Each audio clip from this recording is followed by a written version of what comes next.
Hello guys, welcome back to my channel. মই আজি আপোনালোকৰ ওচৰত চিকেন কাবাব কেনেদৰে বনাই এই ৰেচিপিটো দেখাব ওলাইছো। এইফালে মই চিকেনটো এনেদৰে কাটি ৰাখিছো পাতল পাতলকৈ। এইফালে মই পিয়াজ কাটি ৰাখিছো। এয়া মই ইয়াতে কি দিম মই দেখাই আছো। এইফালে মই নিমখ দিছো, জিৰা, ধনিয়া, অলপ জলকীয়া গুড়ি,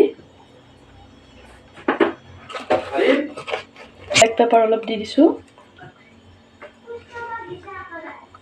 এয়া মই ময়দা এচামুচ ময়দা দি দিছো আৰু ইয়াতে মই কৰ্ণফ্লাৱাৰ দি দিম। এয়া 2 চামুচ কৰ্ণফ্লাৱাৰ দি দিছো। কৰ্ণফ্লাৱাৰ 2 চামুচ দিব, ময়দা 1 চামুচ দিলে হ'ব। এনেদৰে গোটেইখিনি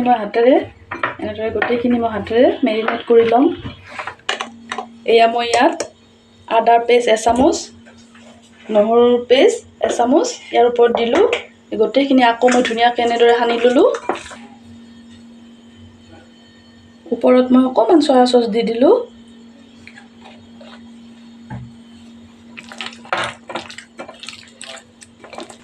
এয়া মই চিকেন কাবাবৰ কাৰণে এইফালে মই ষ্টিক কেইডালমান এনেদৰে কাটি ল'লোঁ আৰু পিঁয়াজটো কাটি ৰাখিছোঁ।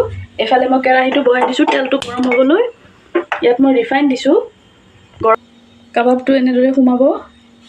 এয়া কাবাবটো সোমাব, পিছত পিঁয়াজটো এনেদৰে সোমাই ল'ব। আকৌ এপিচ মই ইয়াতে সোমাই ৰাখিছোঁ।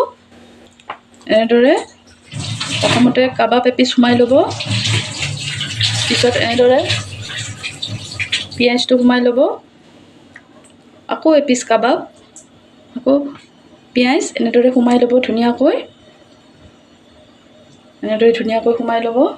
মোৰ তেলটো গৰম হৈ গৈছে, মই ইয়াতে দি দিছোঁ।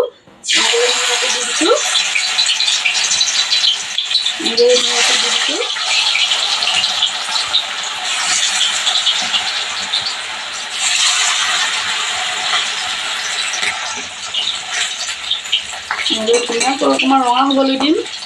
ৰঙা হ'লে মই দেখাই আছোঁ। এয়া মোৰ চিকেন কাবাব ৰেডি। এতিয়া খালেই হ'ল আৰু খুব টেষ্টি হৈছে। এয়া মই এপিচ দেখাই দিছোঁ।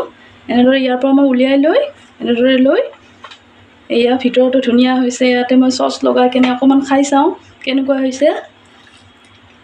খুব টেষ্টি হৈছে দেই। আপোনালোকে কিন্তু ট্ৰাই কৰিব।